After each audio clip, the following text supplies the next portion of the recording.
Welcome to study with Mayank, myself Shanti. Friends, आज हम chapter 11 शुरू करेंगे। तो चलिए देखते हैं। हमारा चैप्टर 11 है कार्य तथा ऊर्जा, मतलब वर्क एंड एनर्जी। तो फ्रेंड्स, पिछले कुछ अध्यायों में हम वस्तुओं की गति के वर्णन करने के तरीकों और गति का कारण और गुरुत्वाकर्षण के बारे में चर्चा कर चुके हैं। और कार्य एक अलग अवधारणा है जो हमें अनेक जो प्राकृतिक घटनाओं को समझने और उसकी व्याख्या करने में सहायता करती है। ठीक है। ऊर्जा और शक्ति का कार्य करने से निकट संबंध है और इस अध्याय में हम इन अवधारणाओं के बारे में जानेंगे। तो चलिए शुरू करें। फ्रेंड्स, सभी सजीवों को भोजन की आवश्यकता होती है ना। और जीवित रहने के लिए सजीवों को उनके मूलभूत जो गतिविधियां हैं वो करनी पड़ती है। और इन गतिविधियों को हम क्या कहते हैं? तो हम इसे जैव प्रक्रम कहते हैं। और इन प्रक्रमों के लिए ऊर्जा भोजन से प्राप्त होती है। कुछ अन्य क्रियाकलाप जैसे कि खेलने, गाने, पढ़ने, लिखने, सोचने, कूदने, दौड़ने और साइकिल चलाने के लिए भी हमें ऊर्जा की ही आवश्यकता होती है। और कुछ कठिन क्रियाकलापों में अधिक ऊर्जा की आवश्यकता होती है। ओके। जंतु भी क्रियाकलापों में व्यस्त रहते हैं। जैसे एग्जाम्पल के लिए देख लें, वे कूद या दौड़ सकते हैं, उन्हें लड़ना पड़ता है, अपने शत्रुओं से दूर भागना पड़ता है, भोजन खोजना या आवास के लिए सुरक्षित स्थान खोजना पड़ता है। इसके अलावा कुछ जंतुओं को हम बोझा ढोने, गाड़ी खींचने या खेत जोतने के लिए उपयोग में लाते हैं। इन सभी क्रियाकलापों के लिए ऊर्जा की आवश्यकता होती है। फ्रेंड्स, मशीनों के बारे में सोचिए। उन मशीनों के बारे में जिन्हें कार्य करने के लिए किसी चीज़ की आवश्यकता होती है। जैसे कि कुछ इंजनों को पेट्रोल और डीजल की आवश्यकता क्यों होती है? तो फ्रेंड्स, सजीवों और मशीनों को ऊर्जा की आवश्यकता क्यों होती है, आप बता सकते हैं? तो चलिए इसी के बारे में हम आगे जानते हैं। हमारा 11.1 है कार्य। तो कार्य क्या है? हम अपने दैनिक जीवन में जिस रूप में कार्य शब्द का प्रयोग करते हैं और जिस रूप में हम उसे विज्ञान में उपयोग करते हैं उसमें अंतर है। इस बात को स्पष्ट करने के लिए हम इधर आगे देखेंगे। ठीक है। और कुछ उदाहरण भी देखेंगे उसके। तो 11.1 का 1, कठोर काम करने के बावजूद कुछ अधिक कार्य नहीं। ठीक है। हम इस पॉइंट को डिटेल करेंगे, आगे समझेंगे। ठीक है। तो मान लीजिए आप परीक्षा की तैयारी कर रहे हैं, है ना, और मतलब पढ़ने में, अध्ययन में बहुत सा समय व्यतीत करते हैं, पुस्तकें पढ़ते हैं, चित्र बनाते हैं, अपने विचारों को सुव्यवस्थित करते हैं, प्रश्नों को एकत्रित करते हैं, है ना। और कई लोग जो हैं वो नियमित कक्षाओं में उपस्थित रहते हैं, अपने मित्रों के साथ समस्याओं पर विचार विमर्श करते हैं, प्रयोग करते हैं। और इन सब क्रियाकलापों पर बहुत सी ऊर्जा भी व्यय करते हैं आप। तो सामान्य बोलचाल में आप कठोर काम कर रहे हैं, है ना। यदि हम कार्य को वैज्ञानिक परिभाषा के अनुसार देखें तो इस कठोर काम में बहुत थोड़ा कार्य सम्मिलित है। ओके। तो मान लीजिए आप एक बहुत बड़ी चट्टान को धकेलने के लिए कठोर परिश्रम कर रहे हैं। मान लीजिए आपके सारे प्रयत्नों के बावजूद चट्टान नहीं हिलती, आप पूरी तरह थक चुके हैं, फिर भी आपने चट्टान पर कोई कार्य नहीं किया। क्यों? क्योंकि चट्टान में कोई विस्थापन नहीं हुआ। ओके। आपने अपने सिर पर एक भारी बोझा रखकर कुछ मिनट के लिए बिना हिले डुले खड़े रहते हैं, आप थक जाते हैं, आपने प्रयास किया। ओके। और बहुत सी ऊर्जा भी व्यय की।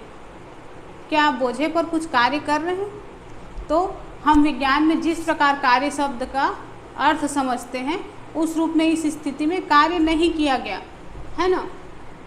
तो मान लो हम किसी प्राकृतिक दृश्य को देखने के लिए या सीढ़ियों पर चढ़ने के लिए चढ़कर किसी इमारत की ऊपरी मंजिल पर पहुंच जाते हैं, और या फिर ऊंचे पेड़ पर भी चढ़ सकते हैं। तो वैज्ञानिक परिभाषा के अनुसार इन क्रियाकलापों में बहुत सा कार्य निहित है ना। बहुत सारा हमने काम तो किया ना, सीढ़ी पे चढ़ा, लेकिन अपने दैनिक जीवन में हम किसी भी लाभदायक शारीरिक या मानसिक परिश्रम को कार्य समझते हैं। कुछ क्रियाकलाप जैसे मैदान में खेलना, मित्रों से बातचीत करना, किसी धुन को गुनगुनाना किसी चलचित्र मतलब सिनेमा को देखना, है ना, किसी समारोह में सम्मिलित होना को भी कभी कभी कार्य नहीं समझा जाता। तो कार्य होता क्या है, कार्य क्या होता है, इस बात पर निर्भर है कि हम उसे कैसे परिभाषित करते हैं। ओके, विज्ञान में हम कार्य शब्द को अलग अलग प्रकार के प्रयोग और प्रयोगों से परिभाषित करते हैं। इसे जानने के लिए हम एक एग्जाम्पल लेंगे या एक हम क्रियाकलाप कहना चाहिए उसको। तो मान लीजिए किसी वस्तु पर कार्य किया गया, है ना, और वस्तु पर क्या घटित हो रहा है, कार्य कौन कर रहा है। ओके, तो इन प्रश्नों का उत्तर कैसे जानेंगे, तो चलिए आगे देखते हैं। 11.1 का 2 कार्य की वैज्ञानिक संकल्पना। फ्रेंड्स, विज्ञान के दृष्टिकोण से हम कार्य को किस प्रकार देखते हैं और परिभाषित करते हैं, ये समझने के लिए कुछ स्थितियों के बारे में विचार करते हैं या कुछ एग्जाम्पल लेते हैं। मान लीजिए किसी सतह पर रखे एक गुटके को धकेलते हैं और गुटका कुछ दूरी तय करता है। आपने गुटके पर कुछ बल लगाया जिससे गुटका विस्थापित हो गया। इस स्थिति में कार्य हुआ। और एक और एग्जाम्पल देखते हैं। मान लो एक लड़की किसी ट्राली को खींचती है, ट्राली कुछ दूर तक चलती है, लड़की ने ट्राली पर बल लगाया और वह विस्थापित हुई, इसलिए कार्य किया गया। और तीसरा उदाहरण लेते हैं। एक पुस्तक को किसी ऊंचाई तक उठाइए।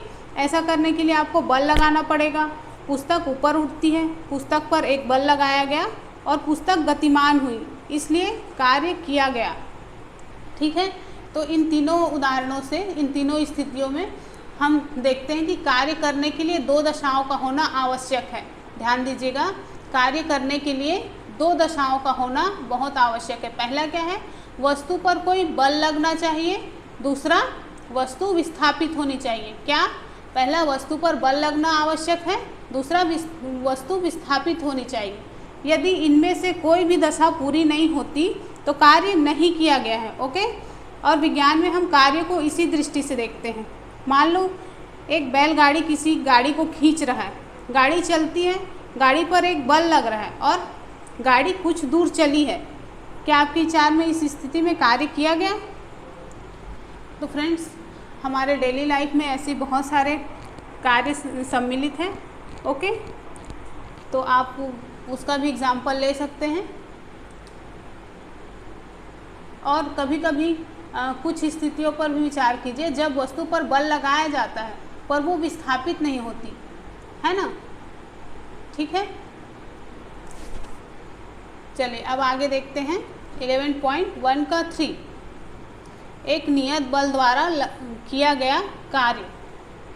तो विज्ञान में कार्य को कैसे परिभाषित किया जाता है, इसे समझने के लिए पहले हम उस स्थिति पर विचार करते हैं जब बल विस्थापन की दिशा में लग रहा हो। विस्थापन मतलब किसी वस्तु का एक स्थान से दूसरे स्थान तक पर खिसकना या आगे बढ़ना। ठीक है, वही विस्थापन कहलाता है, जैसे हमने पिछले चैप्टर में जाना था।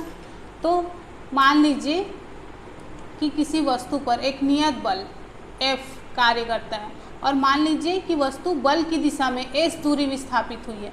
यहाँ पर हम डायग्राम से देखते हैं। मान लीजिए एक वस्तु है ना, इस पर एक नियत बल F कार्य करता है। ओके, और वस्तु बल की दिशा में विस्थापित हुई, जिसको हम S से डिनोट करेंगे।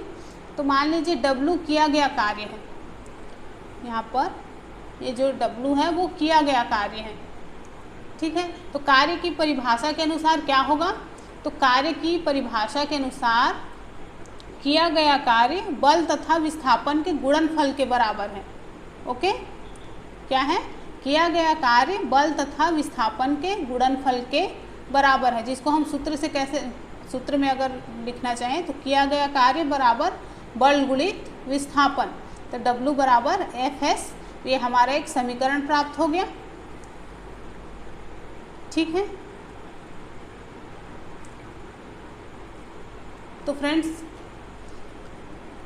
इससे हम कह सकते हैं कि किसी वस्तु पर लगने वाले बल द्वारा किया गया कार्य बल के परिमाण तथा बल की दिशा में चली गई दूरी के गुणनफल के बराबर होता है। हमने इसी सूत्र को क्या किया, एक्सप्लेन किया। किसी वस्तु पर लगने वाले बल द्वारा किया गया कार्य बल के परिमाण तथा बल की दिशा में चली गई दूरी के गुणनफल के बराबर होता है। ठीक है, और कार्य में केवल परिमाण होता है, दिशा नहीं होती। ठीक है, मतलब ये एक अदिश राशि है जैसे कि हम जानते हैं। तो फ्रेंड्स, समीकरण जो हमको 11.1 प्राप्त हुआ है, इसमें F बराबर 1 न्यूटन है ना, और S बराबर 1 मीटर हो तो बल द्वारा किया गया कार्य 1 न्यूटन मीटर होगा। यहाँ पर बल का मात्रक क्या है, तो बल का मात्रक न्यूटन मीटर या फिर जूल है। ओके, क्या कहते हैं, बल के मात्रक को न्यूटन मीटर या फिर जूल कहते हैं। इसलिए 1 जूल किसी वस्तु पर किए गए कार्य की वह मात्रा है जब 1 न्यूटन का बल वस्तु को बल की क्रिया रेखा की दिशा में 1 मीटर विस्थापित कर दे। ओके,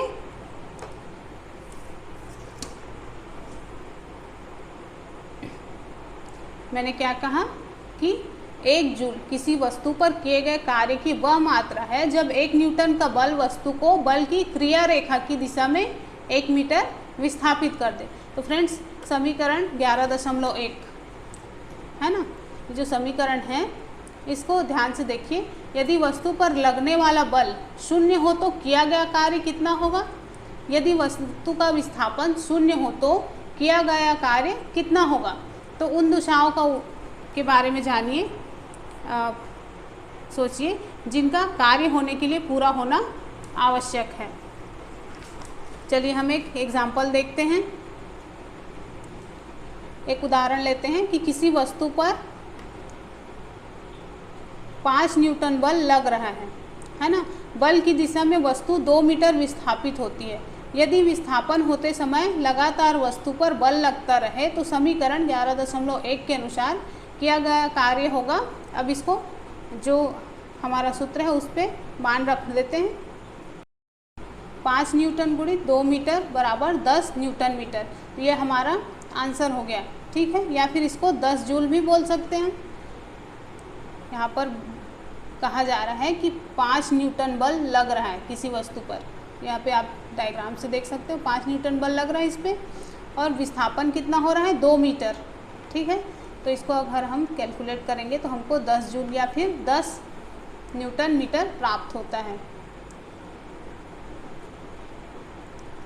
चलिए आगे देखते हैं।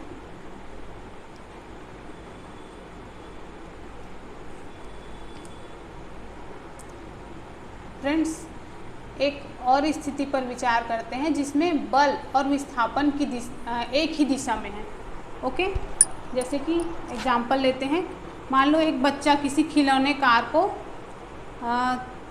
जमीन के, धरती के समानांतर खींच रहा है।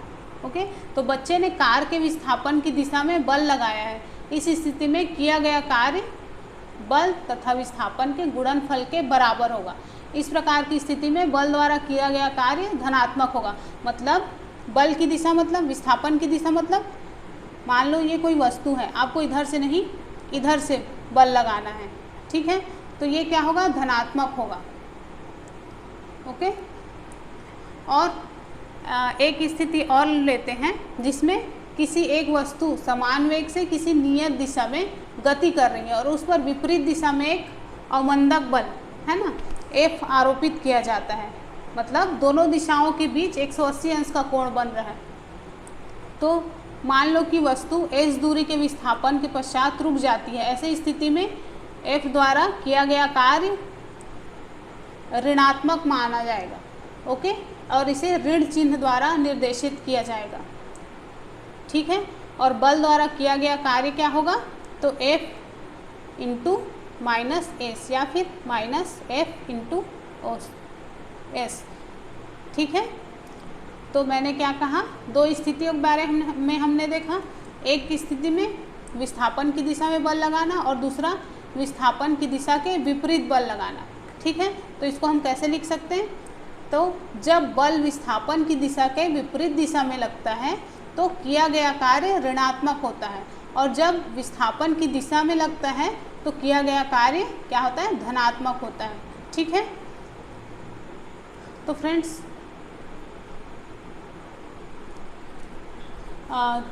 इन दोनों एग्जाम्पल में, इन दोनों स्थितियों में ये स्पष्ट होता है कि बल द्वारा किया गया कार्य धनात्मक या ऋणात्मक दोनों में से कोई एक हो सकता है। और इसे समझने के लिए हम मान लो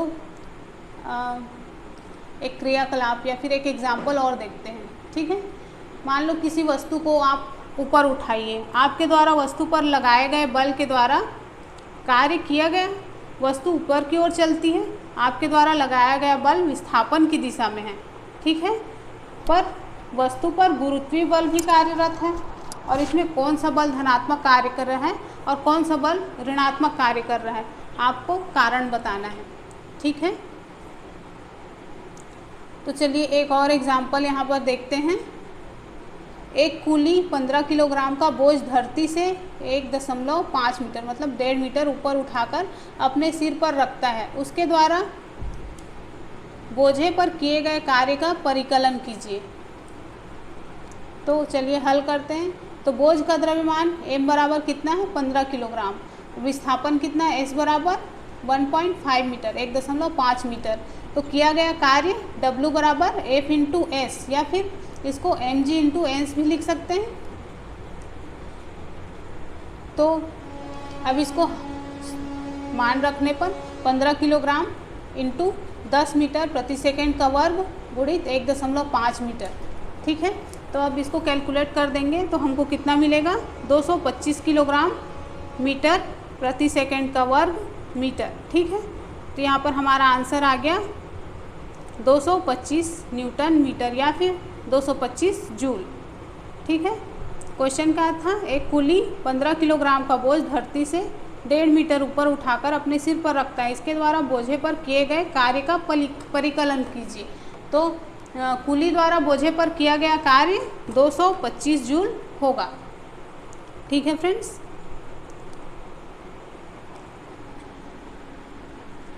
तो फ्रेंड्स यहाँ पर हम आज ये वीडियो ख़त्म करते हैं और आगे कंटिन्यू करेंगे नेक्स्ट वीडियो में। फ्रेंड्स, आपने हमारे नए चैनल रूलर एकेडमी के बारे में मयंक सर से सुना ही होगा, और उसमें आपको डेली जो करंट अफेयर्स हैं वो मिलते हैं। तो आप डेली करंट अफेयर्स के लिए वहाँ पर जाइए और उसका लाभ उठाइए।